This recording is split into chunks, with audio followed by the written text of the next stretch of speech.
Vous informer, chers téléspectateurs, c'est l'heure que vous avez l'habitude de suivre votre grande édition du journal.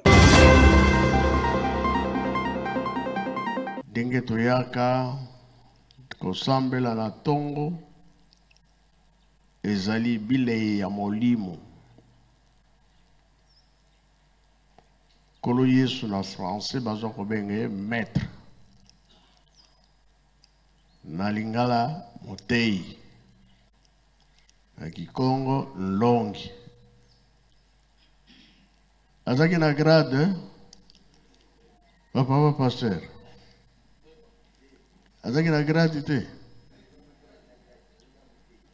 Kaka motei. Ah bon? Et puis surtout dans la grade.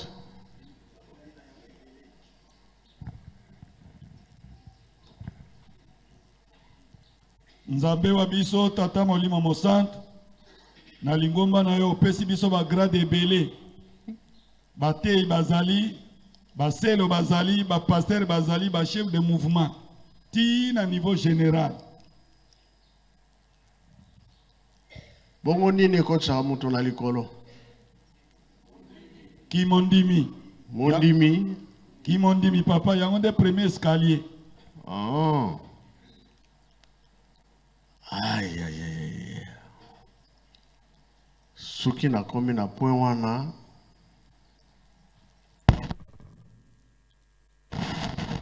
makanisi ezokende mosika.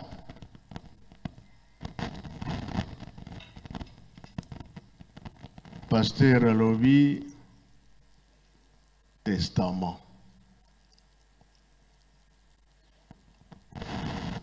Mowi ekolia nini?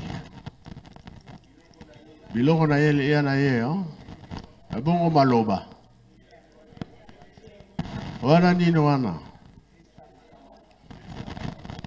Esika si minga penza yango wana. Papa mfuma mbanza bengi simiso. Aloba ki makambo ebele. Kasi na suka alobi elanga kopesa na ngulu te. Pona nini alobaki bongo?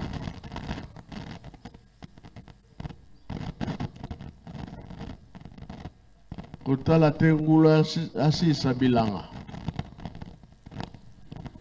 Wana testament be testament te. Alors biso batunde tozala bobangi. Ozali motambolisi. Ozali nan agrade ozana ngome conduire bandimi na nzela ya maramu. Oyo kobungisa mondimi bandimi ezalaka mabe. Elanga bapesa wango na ngulu te. Ngulu akosilisa yango.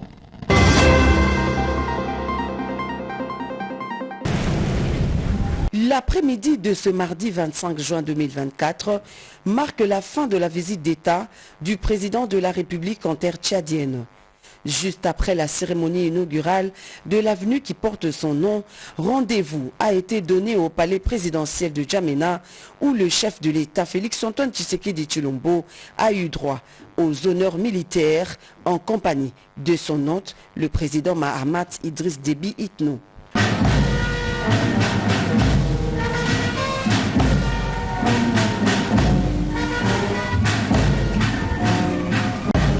Bref passage des troupes en revue et hymnes nationaux des deux pays entonnés en toute solennité restera gravé dans la mémoire collective. Les deux chefs d'État se sont ensuite retirés pour un entretien à huis clos qui a duré plus de 2 heures. Des moments précieux où Mahamat Idriss Déby Itno et Félix-Antoine Tshisekedi Tshilombo ont passé en revue des sujets d'intérêt commun liés notamment à la sécurité, à la menace terroriste au Sahel et à l'agression de la République démocratique du Congo par son voisin le Rwanda. Le point d'orgue de ces entretiens, c'est cette grande cérémonie de signature des accords de coopération et la lecture du communiqué conjoint par le ministre tchadien des Affaires étrangères. Il s'agit des 3 accords de coopération dont le tout premier est un accord cadre de coopération globale, le second un accord d'exemption des visas réciproques pour les citoyens des 2 pays. Le 3e accord porte sur des consultations diplomatiques régulières entre la RDC et le Tchad. Je voudrais juste rappeler qu'en 1987, le Zaïre et le Tchad avaient déjà signé un premier accord cadre de coopération. Mais cette fois-ci, nous voulons le redynamiser. Nous voulons un accord qui est à la hauteur des défis des 2 pays, mais aussi à la hauteur des priorités et des ambitions de nos chefs.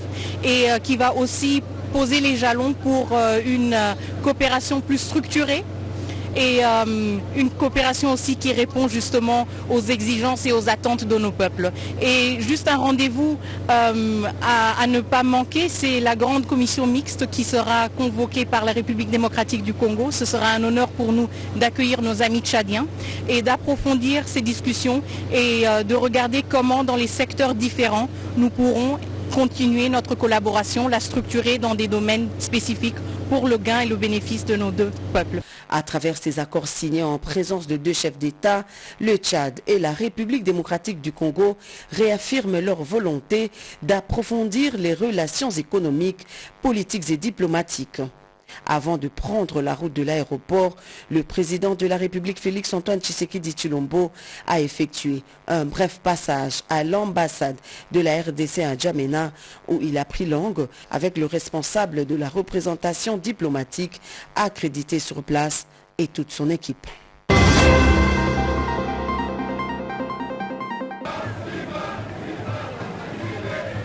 Tout Goma s'est déversé vers l'aéroport pour vivre ce moment de communion avec la première femme chef du gouvernement venue leur témoigner sa solidarité. Des mouvements associatifs, des partis politiques ont occupé les premières places. Nous attendons à Maman Judith de travailler autrement, pas comme tout le monde. Comme c'est une femme, elle connaît, elle a le souci pour sa famille en tant que la maman de tout le monde. Nous sommes venus l'accueillir ici et prouver notre affection, notre soutien à son projet, les programmes qu'elle a suffisamment défendus à l'Assemblée nationale. Nous avons suivi. Et voilà, cette mobilisation est liée à tout cela. Nous voulons lui exprimer notre soutien malgré la situation d'insécurité que nous traversons. Judith Souminoa Toulouka vient de Bukavu pour allier Goma au Nord Kivu. 2 colombes lâchées en signe de paix au pied de l'avion, suivi des honneurs. La première ministre connaît le Nord Kivu et ses difficultés. Elle a tenu à expliquer devant les médias. Pour moi, je me devais de commencer par ici. C'est vrai que les problèmes, on les connaît de loin, on les connaît, mais il est toujours important de venir, de rencontrer la population, de rencontrer les autorités au niveau de la province, les autorités locales, les chefs coutumiers. Il est important de pouvoir quand même avoir des échanges pour pouvoir ajuster nos interventions dans le cadre de la mise en œuvre du programme du gouvernement. Et pour moi, c'est vraiment une manière de démontrer à cette population résiliente et en particulier les femmes que nous sommes là et que ce ne sont pas des populations qui sont abandonnées. Goma, arrosé par un clément soleil, a favorisé ce moment de communication avec celle que certains qualifient de maman du peuple. Touchée par cet accueil, la chef du gouvernement a transmis le message du président de la République, Félix-Antoine Tshisekedi, dont elle est porteuse. Nos forces de défense se donnent jusqu'à leur dernière goutte de sang pour protéger notre pays. Vous n'êtes pas seuls. Tout le peuple congolais est fier de vous. L'agenda de la première ministre prévoit la visite du cimetière du Génocoste où reposent les victimes des agressions rwandaises. Judith Souminoa ira également à la rencontre des déplacés dans les camps. Depuis d'après-midi de ce jeudi à Goma et après avoir accordé quelques audiences, la première ministre a inspecté les travaux d'asphaltage de l'avenue du port Bisengimana de Goma, longue de 5 km. À ce jour, 1,2 km sont déjà asphaltés. Ce chantier est exécuté par l'Office des voiries et drainage, sous financement du gouvernement provincial du Nord Kivu, chapeauté par le gouverneur militaire Peter Chiriwami. Judith Souminoa Toulouka a encouragé tous les ouvriers qui s'emploient dans ces contextes difficiles de la guerre, d'agression, à véhiculer une autre image de la ville de Goma.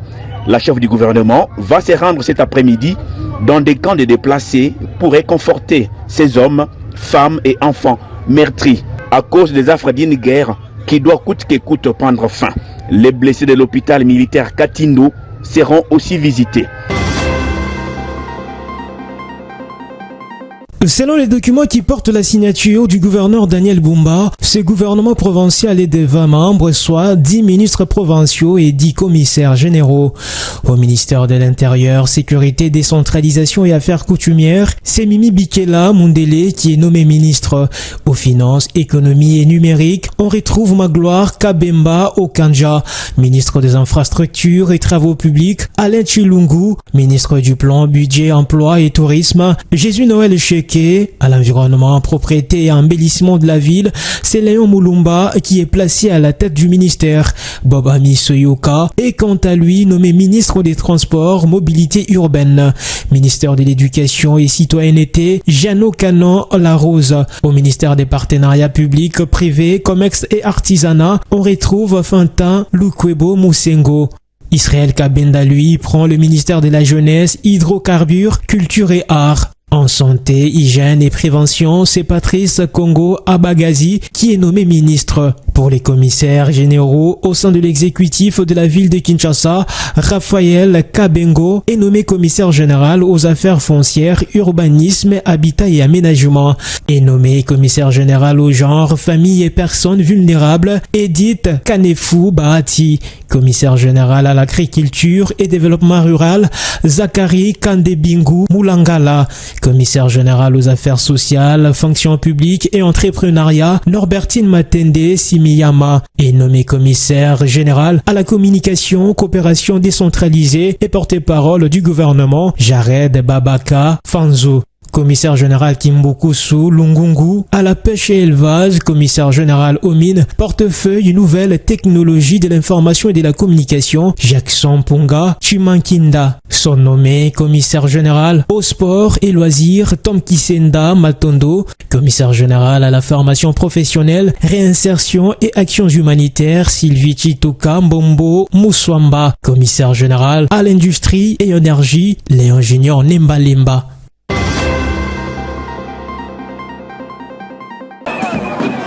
L'arrivée du gouverneur élu du Congo central, Grace Kwanga Maswangi Bilolo, ce mardi 25 juin 2024, a bougé toutes les lignes. Un accueil triomphal et chaleureux lui a été réservé par la population de la ville de Matadi, mais également au vice-gouverneur Prosper Ntela.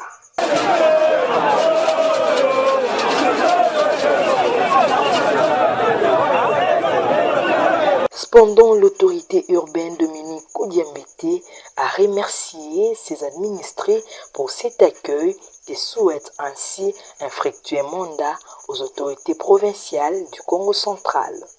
Cette fois-ci, moi je l'ai dit, nous avons à la tête de la province une personne que nous connaissons très bien. Depuis qu'il était élève, étudiant, député, vice-gouverneur, aujourd'hui gouverneur. Il a un esprit d'ouverture, il a un esprit d'écoute. Il aime tout le monde. L'appel qu'il est en train de lancer est vrai. Nous tous, nous les soutenons. Nous savons très bien que cette fois-ci, notre province va aller de l'avant. Avec le gouverneur Grace Bilolo, nous allons passer 5 années sans trop de crise politique. Parce que lui, il est en bon terme avec tout le monde. Il respecte tout le monde, il écoute tout le monde et il travaille pour l'intérêt de la population seulement, pour l'intérêt de la province seulement.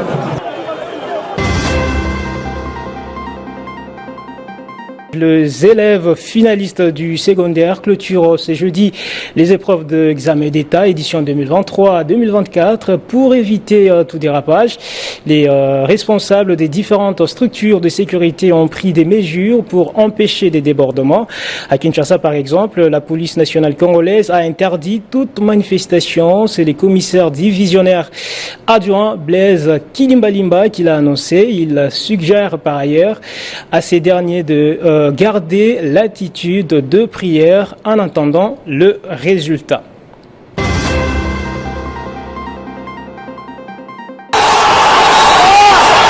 Le retrait du projet du budget n'aura pas apaisé les tensions au Kenya. Une nouvelle manifestation a eu lieu ce jeudi 27 juin 2024. Cette nouvelle manifestation a été marquée par des tirs de gaz lacrymogènes dans le centre d'affaires dans la capitale Nairobi. Les policiers déployés en nombre dans les rues du centre-ville ont utilisé de gaz lacrymogène sur de petits groupes de manifestants mobilisés contre la politique du gouvernement. Toujours dans la capitale, un important dispositif de la police était déployé pour empêcher l'accès au Stade House ainsi que le palais présidentiel, comme l'a fait autrefois les manifestants qui ont pénétré dans le Parlement malgré les barrages installés par la police. Si les précédentes journées de mobilisation réclamant le retrait de ces nouvelles taxes s'étaient déroulées dans le calme, la manifestation de mardi à Nairobi a tourné au bain de sang, notamment au bord du complexe de l'Assemblée nationale et du Sénat, dont certains bâtiments ont été incendiés et saccagés. Le mouvement de contestation inédit mené par la jeunesse qui a gagné le pays en moins de 2 semaines a pris de coup le pouvoir, a émergé peu après la présentation au Parlement le 13 juin du budget 2024-2025, prévoyant notamment une TVA de 16% sur le pain et une taxe annuelle de 2,5% sur les véhicules particuliers. Un budget qui n'a point enchanté la population, la poussant ainsi dans des émeutes causant la mort d'une vingtaine de personnes et près de 300 blessés. Cette nouvelle manifestation est également motivée par le fait de rendre hommage aux 22 personnes tombées pendant ces revendications. Les autorités kenyanes font face désormais à une population remontée. Depuis l'échec de la tentative du coup d'État à Bolivie, la tension est loin d'être stabilisée. Les arrestations se poursuivent et on parle déjà d'un deuxième chef de l'armée qui a été arrêté dans la nuit du mercredi 26 au jeudi 27 juin après le coup d'État avorté qui a visé le siège du palais présidentiel. Selon la télévision officielle de Bolivie, le général Juan José Zuniga, chef de l'armée de terre, et ses hommes, affirmant vouloir restructurer la démocratie, ont avancé mercredi en rang serré dans la rue de la Paz, jusque devant les palais présidentiels où ils ont positionné 8 véhicules blindés et lancé des gaz lacrymogènes sur toute personne tentant de s'approcher. Après plusieurs heures d'occupation et une tentative d'entrée dans les bâtiments où se trouvait le président Luis Arce, le général en poste depuis novembre 2022 s'est retiré avec ses troupes vers une caserne de la capitale où il a été arrêté. L'arrestation d'un deuxième responsable militaire, Juan Arnez Salvador, chef de la marine, tel que le rapportent nos confrères de France 24, a été annoncé par le ministre de l'Intérieur, Eduardo del Castillo, qui a fustigé l'acte lors d'une conférence de presse. Mais il y a divergence d'opinion au sein de la population à Bolivie en rapport avec ce que le gouvernement appelle tentative de coup d'État, en dehors du fait que l'ampleur du dégât, mais il y a divergence d'opinion au sein de la population à Bolivie en rapport avec ce que le gouvernement appelle tentative de coup d'État, en dehors du fait que l'ampleur du dégât semble visiblement minimisable selon plusieurs sources. Juste avant son arrestation, le général Juan José avait affirmé devant le journaliste avoir agi sur ordre du chef de l'État qui lui avait demandé dimanche de préparer quelque chose pour rehausser sa cote de popularité. Le président Luis Arce, un dirigeant de gauche de 60 ans au pouvoir depuis 2020, a dénoncé mercredi sur le réseau social X les mouvements irréguliers de certaines unités de l'armée bolivienne tout en assurant que la démocratie devrait être respectée. Depuis la dite tentative de coup d'État, les condamnations de l'action du général Juan José Zuniga n'ont cessé de pleuvoir. Plusieurs États réagissent, condamnant cet acte antidémocratique.